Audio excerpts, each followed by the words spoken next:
What's up, PE 555? This is Zachary Perez, and this is my video response for the Becoming an Agent of Change video response for this week. So, the first question asks, how can we find a healthy balance between engaging with available technology and staying connected to real life experiences?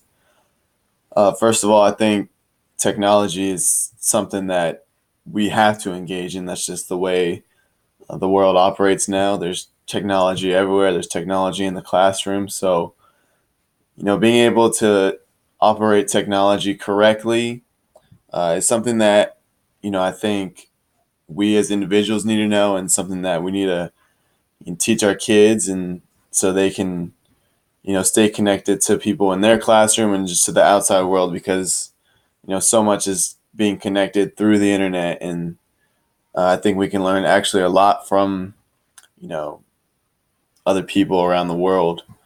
Where I think we can kind of stay connected to real life experiences is just all the other social media outlets. I don't think a lot of aspects of Twitter, Facebook, or Snapchat or Instagram are really necessary. I think the original idea of Facebook was to get people connected in terms of business, but a lot of that has just bloomed to a look at me kind of thing. And I think a lot of people kind of just spend a lot of time on that, just, wondering what other people are doing. And that kind of takes away from those real life experiences. So uh, being able to only use technology in terms of when we need it, actually genuinely need it, and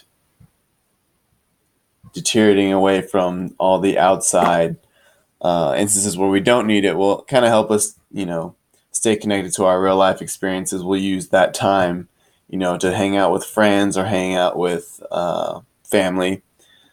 How do my values and ethics impact the way you engage online? Obviously, like I said, I think technology should only be used for what it is intended for.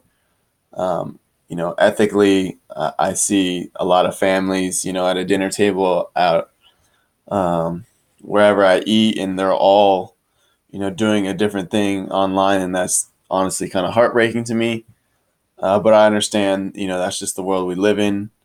So, like I said, only using technology for what it's intended for is a big thing for me. I think it's crazy how, even video games have changed. When I was younger and I played video games, I would invite my friends over to play video games. And then we go outside, come back inside, play video games. But that was essentially together.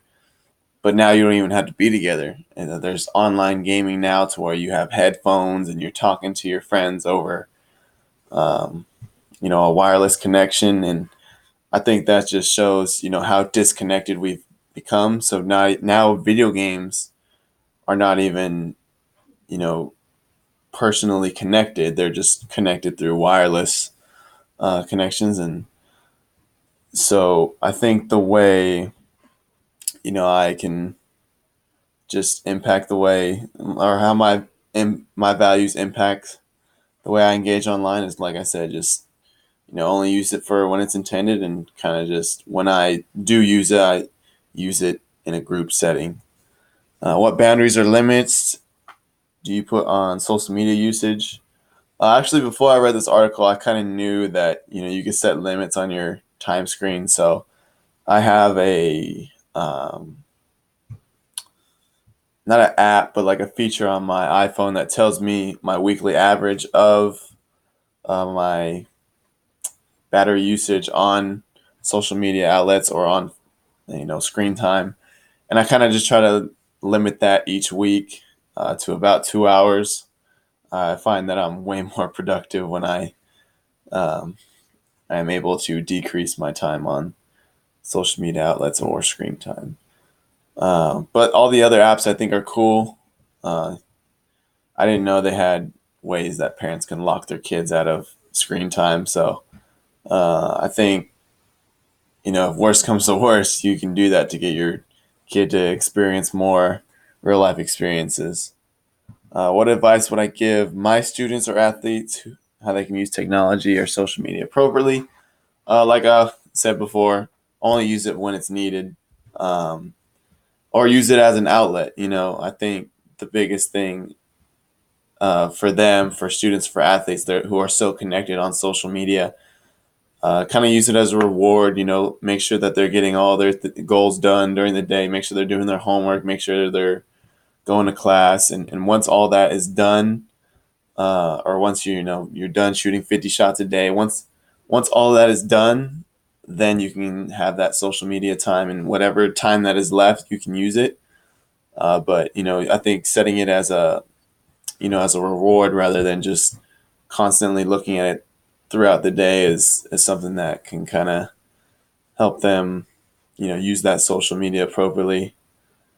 Um, so yeah, that's my video response for this week. Hope you guys have a good day, and looking forward to hearing what you guys have to say.